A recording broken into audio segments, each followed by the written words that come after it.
ప్రభువు పేట అందరికీ నా వందనాలు. యేసు ప్రభు గారిని, బైబుల్ని, యేసు ప్రభువుకు జన్మనిచ్చిన మరియమ్మని, యెహోవా దేవుణ్ణి, అసలు మొత్తం బైబుల్ని ఘోరాతి ఘోరంగా ఈ మధ్య కొందరు మతోన్మాదులు, ఛాందస్తవాదులు, ఒక 4-5 తిడుతూ ఉన్నారు. ఘోరాతి ఘోరంగా తిడుతూ ఉన్నారు. దీని మీద ఒక చిన్న మీటింగు ఏర్పాటు చేసినప్పుడు ఎవరిని పిలవకుండా ఓన్లీ టీవీలో ఒక మాట చెప్పగానే దరిదాపు 50 నుంచి 55 మంది దాకా రావటం, బ్రతుకుడికి ఇస్తే చావైతే లాభం అని చెప్పి, యేసు ప్రభుని అంటే మేము ఒప్పుకోం, మేము దేనికైనా సిద్ధం ప్రార్థించడానికి అని చెప్పి వచ్చిన ప్రతి ఒక్కరికి పేరు పేరున హృదయపూర్వక ధన్యవాదాలు తెలుపుకుంటున్నాను. అదేవిధంగా ఒక హ్యాండిక్యాప్ అతను, నేను రాలేకపోతున్నాను, నాకు రావాలని ఉంది, మీరు ప్రార్థన చేయమన్నారని చెప్పి ప్రార్థన చేశారు. కాళ్ళుండి యేసు ప్రభుని తిడుతుంటే రాలేకపోయిన వాళ్ళకంటే రావాలనే ఉద్దేశం ఉండి అతను అక్కడి నుంచి ప్రార్థన చేసినందుకు అతను కూడా ప్రత్యేక ధన్యవాదాలు తెలుపుకుంటున్నాను. 3 శ్రీమూర్తులు కూడా ఈ కార్యక్రమానికి రావడం జరిగింది. ఎక్కడెక్కడి నుంచో కూడా వచ్చారు. ఖచ్చితంగా దీని మీద రేపు నెల 2వ వారంలో ప్రణాళిక ఒకటి సిద్ధం చేసుకొని, ఎప్పుడు ఎవరైనా కానీ యేసు ప్రభుని కానీ బైబిల్ని కానీ ఏదైనా అంటే మనం అందరం కలిసి ఒక గుంపుగా పోయి ప్రార్థించడమే, అపారమైన ప్రేమను చూపించడమే. అదే వినాదంతో నీ మతాన్ని ఆచరించు, పరమతాన్ని గౌరవించు. కొందరు చేసే పొరపాట్ల వల్ల, కొందరు మాట్లాడే ఇబ్బందికరమైన మాటల వల్ల దేవుని నామం దూషింపబడుతుంది. కాబట్టి దీని విషయం మీద త్వరలో తెలియజేస్తాం డేటు. ఈసారి అందరూ కూడా ఈ కార్యక్రమంలో పాల్గొని నిజంగా మరొకసారి టీవీలో చెప్పంగానే ఫోన్ చేయకపోయినా కూడా వచ్చిన ప్రతి ఒక్కరికి, ముఖ్యంగా చాలామంది పాస్టర్లు వచ్చారు, యువత వచ్చారు, చాలామంది అమూల్యమైన అభిప్రాయాలు, వాళ్ళ సలహాలు కూడా ఇవ్వడం జరిగింది. మీ సలహాలన్నింటిని కూడా తీసుకొని ఒక ప్రణాళికను సిద్ధం చేసుకొని ఈ యొక్క దేవుని బలం మన దళం యొక్క ప్రోగ్రాం ముందుకు పోవడం జరుగుతుంది. మరొకసారి మీరు ఇచ్చిన అమూల్యమైన సలహాలకి ప్రతి ఒక్కరూ వచ్చేసిన దానికి పాస్టర్స్కి, యువతకి, మహిళా తల్లులకి అందరికి కూడా ప్రభువు పేరు నా వందనాలు. Praise the lord. బైబిల్ మీద సరైన అవగాహన లేనటువంటి వారు మాట్లాడుతూ ఉన్నారు.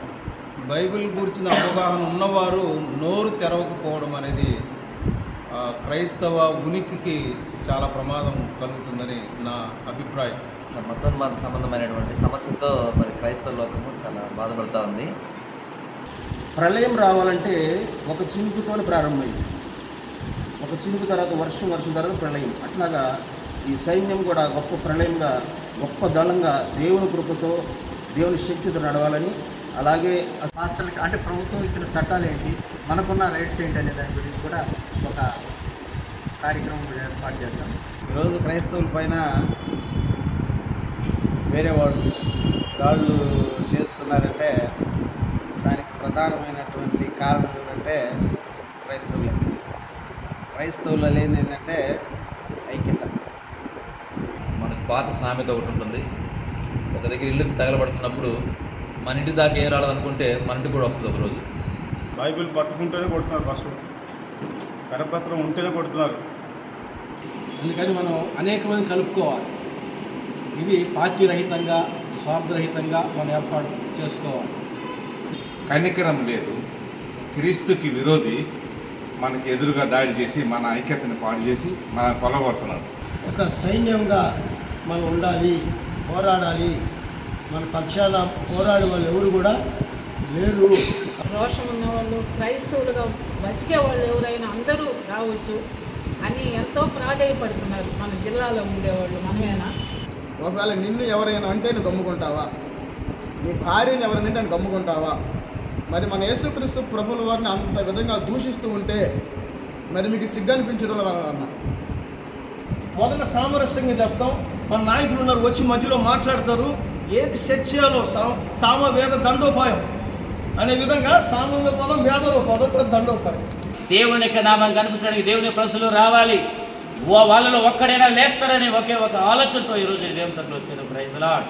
మన క్రిస్టియన్ సంబంధించిన ఏ ఒక్కరికైనా సరే ఎటువంటి ఆపద వచ్చినా కానీ మా టీం కపాడిపాలెం నుంచి వచ్చేదానికి సిద్ధంగా ఉంది.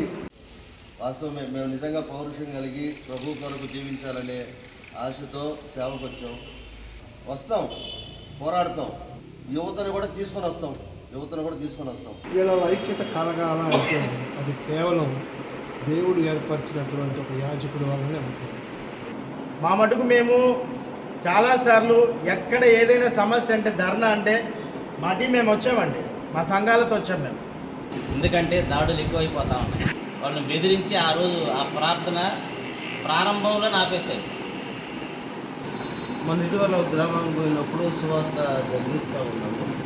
మా వెనక గ్రామంలో ఉన్న వాళ్ళు పాట పాడుకుంటూ పోతూ ఉన్నాం. మా వెనక వాళ్ళు రాధార్పు చేసుకుంటూ వచ్చారు.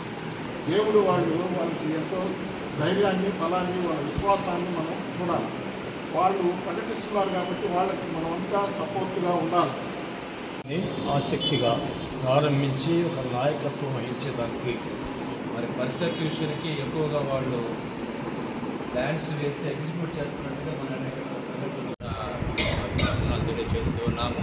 మరి చిరేటిపాలెం ప్రాంతంలో ఇక్కడ చాలా మంది దేవుళ్ళు ఉన్నారు, అలాగే క్రైస్తవ నాయకులు ఉన్నారు. కూడా పద్మభాస్ గారి పిలుపు మేరకు వచ్చిన మీ అందరూ కూడా ప్రత్యేక వందనాలు తెలియజేస్తున్నాను. మీ అందరూ కూడా చక్కటి ఒపీనియన్స్ చెప్పారు. ప్రణాళిక ఏ విధంగా చేయాలనేది మరి మీ అందరితో కలిసి మరి ఒక మీటింగ్లో ప్రయాణం చేస్తారు. క్రైస్తవులైక్యత